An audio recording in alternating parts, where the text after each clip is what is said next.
히브리서 5장 12절로 14절의 말씀을 우리 같이 봉독하시겠습니다. 때가 오래되었으므로 너희가 마땅히 선생이 되었을 터인데 너희가 다시 하나님의 말씀의 표고에 대하여 누구에게 가르침을 받아야 할 처지이니 단단한 음식은 못 먹고 젖이나 먹어야 할 자가 되었도다. 이는 젖을 먹는 자마다 어린아이니 의의 말씀을 경험하지 못한 자요 단단한 음식은 장성한 자의 것이니 그들은 지각을 사용함으로 연단을 받아 선악을 분별하는 자들이니라. 오늘 히브리서 5장 12절로 14절의 말씀을 가지고 장성한 신앙 관계 이러한 제목으로 말씀을 드리겠습니다. 우리의 신앙생활은 예수님 믿고 구원받은 후에는 계속 성장을 해서 장성한 신앙의 단계로 자라나야 되는 것입니다. 나이에 맞게끔 우리가 정신도 성장을 해야 되고 육신도 몸도 그만큼 성장을 해야 이제 당연한 거죠. 거기에 맞지 않게끔 몸이 자라지 않거나 또 정신이 자라지 않거나 우리 신앙도 마찬가지예요. 신앙이 연륜이 깊어지는 만큼 우리 신앙은 장성한 신앙 단계, 성숙한 신앙 단계로 나아가야 될 줄 믿습니다. 우리 신앙이 성숙하고 장성한 신앙이 되려면 성장을 해야 되는 거예요. 성장. 우리가 성장을 해야 되는 것은 주님의 명령입니다. 베드로서 3장 18절을 같이 읽겠습니다. 오직 우리 주 곧 구주 예수 그리스도의 은혜와 그를 아는 지식에서 자라가라. 영광이 이제와 영원한 날까지 그에게 있을지어다. 우리 주 곧 구주 예수 그리스도의 은혜와 그를 아는 지식에서 자라가라고 주님은 명령을 하시는 거예요. 자라갈 수도 있고 안 될 수도 있고 그게 아니고 어떤 선택 사항이 아니고 주님이 명령을 하신 겁니다. 자라가라는 거예요. 그래서 성장은 해도 되고 안 해도 되는 것이 아니다. 반드시 우리는 신앙이 성장하는 장성한 단계로 끊임없이 자라나야 될 줄 믿습니다. 성장은 부모의 소원이죠. 어린아이들이 자라나는 것은 부모님의 소원인 거예요. 우리가 신앙이 이렇게 성장을 해야 되는데 성장하지 않고 제자리 걸음에 머물러 있다면 어떤 일이 일어나겠습니까? 하나님께서는 우리를 자라나게 하기 위해서 징계라는 방법으로 우리를 연단을 하십니다. 연단. 연단이라는 것은 하나의 훈련이라는 의미예요. 우리가 징계를 나쁜 의미로만 생각하면 안 됩니다. 징계는 교육, 훈련 이러한 의미를 가지고 있어요. 원어적으로 볼 때. 하나님께서는 징계라는 방법으로 우리를 훈련시켜서 우리를 성장시키려고 하시는 겁니다. 축구선수, 야구선수, 올림픽선수 이 선수들이 그러한 훈련을 철저히 받지 않고는 절대로 여러분 우승하는 그런 선수가 될 수가 없는 것입니다. 우리도 신앙에 다 경주자고 신앙의 영적인 군사고 훈련을 우리가 받아야 됩니다. 근데 우리가 신앙이 계속 성장을 하면 좋은데 그냥 그대로 머물러 있으면 하나님 보실 때 안타까우시죠. 그러니까 징계라는 이 연단을 통해서 우리를 훈련시키는 것입니다. 과거에 이스라엘 백성들이 광야에서 하나님께서 끊임없이 훈련을 시켰던 거예요. 하나님 말씀대로 사는 법을 그들에게 가르치시고 이 만나를 먹는 걸 통해서 말씀으로 사는 법을 훈련을 시키셨다. 성장하지 않으면 믿음이 자라지 않습니다. 믿음은 자라나야 돼 계속. 믿음이 작은 믿음이 있고 큰 믿음이 있어요. 믿음만큼 하나님께서는 우리에게 역사를 해 주시는 것입니다. 그리고 우리가 성장을 해야지 하나님께서 하나님이 일에 하나님이 쓰시려고 하시는 겁니다. 그런데 우리가 전혀 신앙이 성장이 되지 않으면 하나님이 쓰고 싶어도 못 쓰시고 안 쓰시고 그러실 수가 있는 거지요. 그래서 반드시 우리는 신앙이 성장해서 장성한 신앙의 단계로, 성숙한 신앙의 단계로 반드시 우리는 자라나야 될 줄 믿습니다.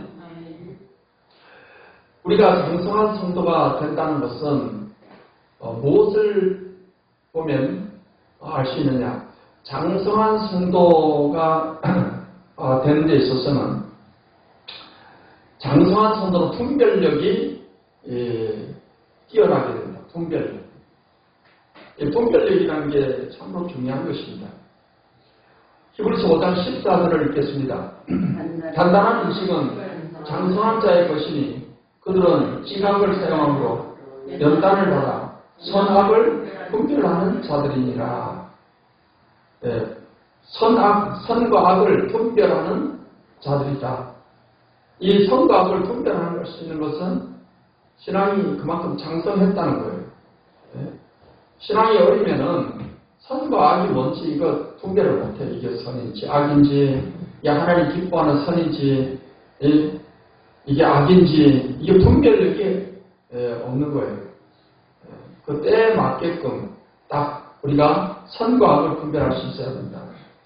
그래서 성숙되지 못한 것을 미숙이라고 하죠. 미숙아. 제대로 이제 달을 채워서 태어나지 못한 그런 아이를 우리는 미숙아라고. 그래서 인큐베이터에 들어가 있어야 돼요. 네. 미숙과 성숙의 차이는 분별력으로 우리가 그 차이를 구분할 수 있다. 그래서 우리가 갖춰야 될 분별력은 어떠한 분별력이 있을까? 성경에서 말하고 있는 분별력에 대해서 알아보겠습니다. 오늘 우리는 장성한 신앙인이 가져야 될 그 분별력에 대해서 몇 가지 성경이 말씀하고 있는 분별력을 우리가 알고 여러분 모두가 다 그런 분별력이 날로 더 커지는 신앙이 되기를 바랍니다. 우리가 갖춰야 될 분별력은 로마서 12장 2절 읽겠습니다. 너희는 이 세대를 본받지 말고 오직 마음을 새롭게 함으로 변화를 받아 선하시고 하나님의 선하시고 기뻐하시고 온전하신 뜻이 무엇인지 분별하도록 하라. 한번 따라하십시다. 하나님의 뜻을 분별하자. 하나님 뜻을 우리가 잘 분별할 수 있어야 됩니다. 그럴 때 우리는 그 하나님의 뜻을 따라서 살아감으로 승리하는 삶을 살아가게 되는 것입니다. 하나님의 뜻이 무엇인지 분별하지 못하게 되면은 하나님의 뜻은 동쪽으로 가는 것인데 자기 열심을 가지고 서쪽으로 아무리 열심히 달려나가야 소용이 없는 거예요. 하나님의 뜻을 우리가 분별해서 그 뜻을 이루기 위해서 나갈 때 하나님 역사가 일어나는 것입니다. 바울 사도가 2차 세계 전도 여행을 할 때 그는 자기의 생각대로 1차 전도 여행지를 전도를 선결을 하게 되었습니다. 그런데 하나님의 뜻은 달랐습니다. 그래서 1차 선교 여행지를 갈 때 가는 데마다 길이 막히고 전도가 막히고 예수의 영이 막으시고 그래서 바울 사도는 드로아에 내려가서 하나님 앞에 밤을 새면서 간절히 기도를 합니다. 그랬을 때 하나님께서 저 마게도냐 사람의 환상을 보여주셨어요. 마게도냐 사람의 환상 가운데 나타나서 우리에게 와서 도와달라 손짓하는 것을 보게 된 것입니다. 그래서 하나님의 뜻이 아시아가 아니고 저 마게도냐구나. 그래서 바울이 마게도냐로 배를 타고 와서 복음을 전하게 되었을 때 가는 곳마다 하나님께서 문을 열어주셔서 전도의 열매를 맺고 교회가 채워지는 역사가 일어나게 된 줄 믿습니다. 그렇기 때문에 우리가 하나님 뜻을 잘 분별한다는 것은 대단히 중요한 것입니다. 두 번째, 고린도서서 2장 13절을 읽겠습니다. 우리가 이것을 말하거니와 사람의 지혜가 가르친 말로 하지 아니하고 오직 성령께서 가르치신 것으로 하니 영적인 일은 영적인 것으로 분별하느니라. 영적인 일과 육신의 일과 이것을 분별할 수 있어야 된다는 것입니다. 영적인 일을 우리가 분별할 때 거기에 그 영적인 일을 우리가 추구해 나갈 수가 있는 것입니다. 그 다음 빌립보 1장 10절을 읽겠습니다. 너희로 지극히 선한 것을 분별하며 또 진실하여 허물 없이 그리스도의 날까지 이루고. 자, 그 다음에 우리 무엇을 분별하느냐?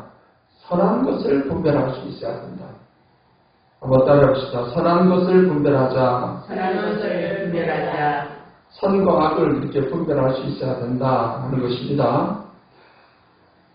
우리가 또 어떤 분별력을 가져야 되느냐? 디모데후서 2장 15절을 읽겠습니다.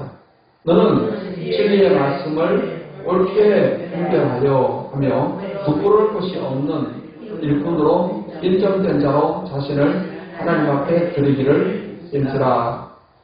그 다음 우리가 가져야 될 분별력은 한번 따라해봅시다. 진리의 말씀을 옳게 분별하자. 진리와 거짓을 분별하는 것, 이게 대단히 중요한 거예요. 여러분, 사단 마귀는 많은 이단들을 통해서 이 거짓된 것을 가르친다. 또 진리를 잘못 이렇게 교리로 만들어서 가르치는 거예요. 그렇기 때문에 오늘날 사람들이 이렇게 이단에 많이 빠지게 되는 것은 진리의 말씀을 분별하는 분별력이 없어가지고서 그렇게 빠지게 되는 것입니다. 오늘날 이단 가운데 특별히 신천지 같은 이단을 보게 되면은 그들은 하나님 말씀을 자의적으로 해석을 해서 또 완전히 비유적으로 성경을 해석을 해서 자기들에게 원하는 어떤 그 교리를 만들어서 전하는 것입니다. 그런데 하나님 말씀을 분별하는 능력이 없다 보니까 그러한 거짓된 가르침에 분별이 없기 때문에 빠져 들어가는 것입니다.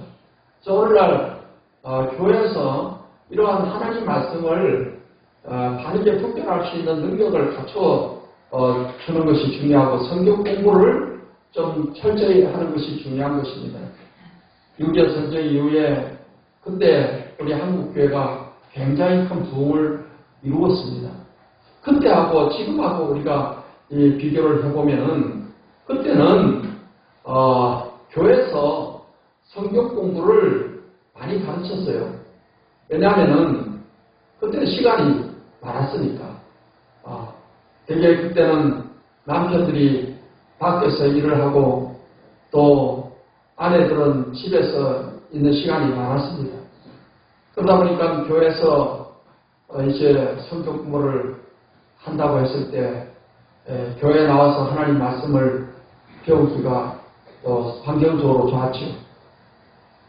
그런데 산업화가 되고 그러면서 부부가 맞벌이를 하게 되면서 이제는 성경 공부하러 교회로 나오세요. 나 직장 가야 돼요. 나 사업해야 돼요. 시간이 없어요. 바빠서 못해요. 그렇게 핑계를 대는 것입니다. 그래서 그냥 주일 한 번, 주일 예배 참석하고 그렇게 간신히 신앙을 이제 지켜나가려고 하는 것인데 여러분 성경의 말씀을 체계적으로 배우는 것은 마치 이 교리라는 것은 우리 몸으로 비유하면은 몸의 이 척추뼈와 같은 거예요. 척추. 이 몸의 척추뼈가 항상 바르게 이렇게 되어 있는 것이 중요합니다. 그래서 뼈가 흐트러지면은 몸의 장기도 다 거기에 맞춰서 이렇게 흐트러지게 되고 몸이 이렇게 비정상적으로 이제 기형처럼 이렇게 되는 거예요. 사람들이 배가 나오는 것도 이 척추가 이렇게 굽어지게 되면 거기에 균형을 맞추려고 또 배 쪽으로 살이 많이 붙게 되고 그래서 이제 우리 몸의 건강을 지키는 데 있어서 항상 이 척추를 바르게 해야 된다는 거기에 그걸 위한 어떤 운동도 있고 그래요. 뼈를 바르게 하고 그래서 자세도 항상 똑바로 앉아야 되고 걷는 자세도 이제 허리를 펴서 똑바로 걸어가야 되고 그렇게 해서 몸에 이 뼈가 바르게 돼 있으면 거기에 맞춰서 이제 장기들도 제자리에 딱 붙어 있고 몸의 기능이 몸이 다 정상적으로 이제 자라게 된다는 것이죠. 그러면 우리 신앙에 이 척추 뼈대 역할을 하는 게 뭐냐? 바로 교리라는 거죠.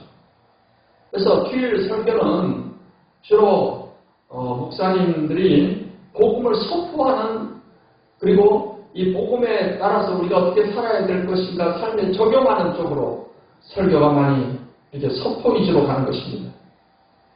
그 선포는 우리가 아멘으로 받고 그렇게 살아야 되겠구나 그러한 다짐을 갖고 각오를 갖고 가는 그런 중요성이 있는가 하면은 우리가 교리라는 건 논리적으로 배우는 거예요. 논리적으로. 사람은 논리적인 존재이기 때문에 이 하나님 말씀도 논리적으로 잘 배워야 되는 거예요. 예를 들어서 교회사의 역사에 있어서 이단들이 많이 일어났기 때문에 그렇게 해서 이단들을 대처하다 보니까 성경을 체계적으로 가르치고 체계적으로 배우는 게 중요했습니다. 그래서 생겨난 것이 여러 교리들이 생겨난 겁니다. 그 교리들 가운데 가장 중요한 교리라고 할 수 있는 것이 바로 하나님에 대한 신론. 그래서 하나님은 삼위일체로 존재하신다 하는 것입니다. 성부, 성자, 성령, 삼위 하나님이 한 하나님으로 존재하신다. 그렇게 이제 교리를 딱 체계화해 놓으면은 성부도 하나님, 성자도 하나님, 성령도 하나님. 그런데 성부, 성자, 성령 하나님이 마치 한 하나님처럼 또 연합되어 계시고 교류하시고 이것을 우리가 알게 되면은 대부분의 많은 이단들이 신론에 문제가 많습니다. 예를 들어서 신천지만 하더라도 그들은 예수님을 하나님으로 인정을 안 해요. 여호와 증인도 마찬가지입니다. 예수님은 단순히 피조물 인간으로 피조물로 그렇게 주장을 하는 것입니다. 그런데 교회에서 삼위일체만 제대로 배웠다 하더라도 여러분 신천지라는 이단에 여호와 증인 이단에 빠질 수 있겠어요? 그게 안 되다 보니까 예수님은 그냥 인간이고 하나님의 영이 임해서 예수님이 구원자로 했습니다. 그런 말에 그냥 쉽게 빠져 들어가는 거예요. 그래서 우리는 이런 교리가 얼마나 중요한 것인가. 그래서 교회에서는 이 하나님 말씀을 진리와 비진리를 잘 분별할 수 있는 그런 교리적인 공부를 또 많이 시켜야 한다. 여러분들도 그런 교리적으로 무장을 해야 돼요. 삼위일체 하면은 그게 무슨 의미인가를 줄줄줄 나와야 돼요. 입에서. 그리고 예수님의 신성에 대해서 예수님은 하나님 100% 완전한 하나님으로서의 신성을 가지셨고 또 100% 완전한 인간으로서의 인성을 가지셨다. 이것을 우리가 이해하는 것이 중요한 것입니다. 그래서 신성과 인성이 이렇게 연합되어 계신다. 이것이 이제 교회사 역사를 통해서 딱 체계화된 거예요. 이게. 그러면 예수님은 하나님이시면서 완전한 인간이시구나. 이게 딱 정립이 되어 있으면 이런 잘못된 신론을 주장하는 이단에 우리가 빠지지 않을 수 있습니다.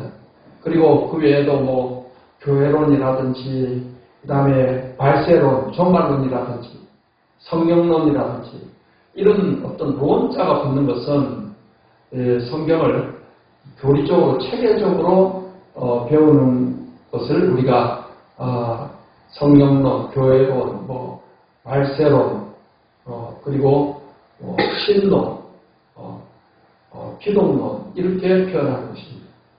사랑하는 성도 여러분 모두가 다 진리의 말씀을 옳게 분별할 수 있는 그런 분별력을 갖게 되시기를 예수님의 이름으로 축원합니다. 요한일서 4장 1절을 읽겠습니다. 사랑하는 자들아 영을 다 믿지 말고 오직 영들이 하늘께 속하였나 분별하라. 많은 거짓 선자가 세상에 나왔습니다. 했습니다. 우리가 분별해야 될 것 가운데 영들이 하나님께 속하였나 분별하라 했어요. 그러니까 따라서 해보고 싶다. 영들이 하나님께 속하였나 분별하라. 많은 거짓 선지자가 세상에 나왔다 했어요. 이 영을 잘 분별하는 것은 거짓 선지자를 분별하는 데 있어서 굉장히 중요한 하나의 분별력입니다. 여러분 오늘날에 보면은 이단 가운데 신비주의 이단이 있어요. 신비주의. 신비주의라는 것은 어떤 말씀을 떠나서 신비한 체험을 위주로 이렇게 신앙생활하는 사람들을 신비주의라고 해요. 여러분 신비 자체가 나쁜 건 아닙니다. 성경은 신비한 걸로 가득 차 있는 거예요. 하나님이 천지 만물을 창조하신 것, 예수님의 동정녀 탄생이라든가 예수님의 부활이라든가 그럼 우리 인간의 과학적 지식으로 이해가 안 되는 신비한 일 있잖아요. 기적이죠. 기적 같은 일이 신비한 일이에요. 그 신비한 기적들로 성경은 가득 차 있는 거예요. 이 신비 자체를 우리가 나쁘다고 해서는 안 되고 신비주의에 빠지면 안 된다는 거예요. 신비주의라는 것은 어떤 표적과 기사가 나타났을 때 그게 과연 하나님께로부터 온 역사인지 사탄의 영에 의한 역사인지 이걸 분별하지 않고 저런 병이 났고 저런 기적이 일어나고 저런 귀신이 쫓겨나가는 거 보니까 이거는 하나님의 역사구나 하고 분별력 없이 무조건 따라가는 이런 사람들이 바로 신비주의라는 거예요.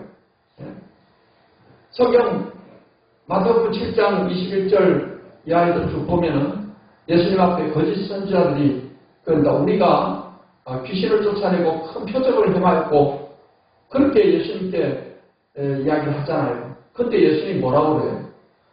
나는 너희를 전혀 모른다. 이 불법을 행하는 자들아 떠나라. 여러분 거짓 선지자들도 악한 영에 의해서 얼마든지 표적과 기사와 능력을 나타낼 수가 있는 거예요. 그러면 우리가 무조건 하고 이거는 저렇게 귀신이 떠나고 저렇게 병이 낫고 저런 기적이 일어나는 거 보니까 이거는 무조건 하나님의 역사구나 하고 무조건 따라가면 안 된다는 거예요. 어떻게 해야 된다? 영이 하나님께로부터 온 영인지를 뭘 해라? 분별해라는 거예요. 왜냐하면은 거짓 선지자와 적그리스도들도 일어나서 큰 표적과 기사를 행해서 택한 백성도 미혹한다고 그랬어요. 그렇기 때문에 우리가 하나님께로부터 온 영의 역사인지 악령의 역사인지 이것을 분별할 수 있는 분별력을 가져야 될 줄 믿습니다. 우리 개인적으로도 마찬가지예요. 여러분 하나님께서 우리에게 어떤 생각을 주시고 어떤 뜻을 보여주시고 하나님만이 생각을 그렇게 부어주는 게 아니고 사탄도 마귀도 우리에게 자기를 따르게 하기 위해서 마귀도 생각을 넣어주는 거예요. 여러분 다른 여자에게 예수님을 팔 생각을 누가 넣었다고 했죠? 마귀가 사단이 예수님 팔 생각을 넣었다고 했어요. 그런데 다른 여자는 그 생각을 하나님께로부터 하나님이 주신 생각인지 악령이 주는 생각인지 분별을 했을까요? 안 했을까요? 분별을 안 했죠. 분별을 못했어요. 무조건 받아들인 거예요. 자기 원래 돈에 대한 욕심이 있는 데다가 사탄이 그걸 이용해서 예수님을 팔 생각을 넣었다는 것이에요. 그러면 다른 여자는 이게 하나님이 영으로 주는 생각인지 사탄의 영에 의한 생각인지 분별을 해야 될 거 아니에요. 그냥 생각을 넓적 받아들여 가지고서 예수님을 어느 30년에 팔아 넘기고 그로 인해서 나중에는 후회하고 양심의 가책을 느끼고 그걸 견디다 못해서 목을 매달아서 끈이 끊어져서 창자가 터져서 죽는 그런 비극적인 인생을 살게 된 것 아닙니까? 여러분, 하나님 성령께서도 우리한테 끊임없이 하나님의 말씀의 생각으로 우리를 바른 길로 이끄시려고 하지만은 마귀 사단도 도둑질하고 죽이고 멸망시키기 위해서 우리에게 나쁜 생각, 악한 생각을 또 넣어주는 거예요. 그리고 이제 생각이 들어오는 통로가 하나님 영에 의한 생각이 있고 사단의 영에 의한 생각이 있고 또 내 자신의 생각 이렇게 세 가지 통로로 생각이 다가오게 되는데 영을 분별하는 분별력이 있어야 된다. 그래서 하나님께로부터 생각인지 사단의 생각인지 내 자신의 생각인지 이것을 잘 분별해서 사단이 주는 생각 같으면 사탄아 물러가라 하고 물리쳐야 되는 거예요. 그리고 내 생각, 하나님 생각이 있을 때 하나님의 생각을 우리가 따라가야지. 그러면 인생을 우리가 승리의 삶으로 살아가게 되는 줄 믿습니다. 그래서 오늘은 우리가 성숙한 신앙인으로서 우리가 무엇보다도 우리가 갖춰야 될 것은 분별력을 우리가 가져야 된다. 성숙한 신앙인은 분별력을 갖게 되는데 하나님의 뜻을 잘 분별하게 된다. 영적인 것을 분별하는 능력을 얻게 된다. 선한 것을 선과 악을 분별하게 된다. 그리고 말씀을 우리가 진리와 거짓교리를 우리가 분별하는 그런 분별력을 갖추게 된다. 그리고 하나님의 때로에 속한 영인지 그렇지 않은지를 우리가 영을 분별하는 능력을 갖게 된다. 사랑하는 성도 여러분 모두가 다 이러한 분별력을 가지고 여러분 신앙이 그냥 어린아이 단계에 머물러 있지 마시고 이런 분별력이 자라나서 정말 장성한 신앙인으로서 성숙한 신앙인으로서 하나님 앞에 더 귀하게 쓰임받는 그런 축복된 삶, 승리의 삶을 살게 되시기를 예수님의 이름으로 축원합니다.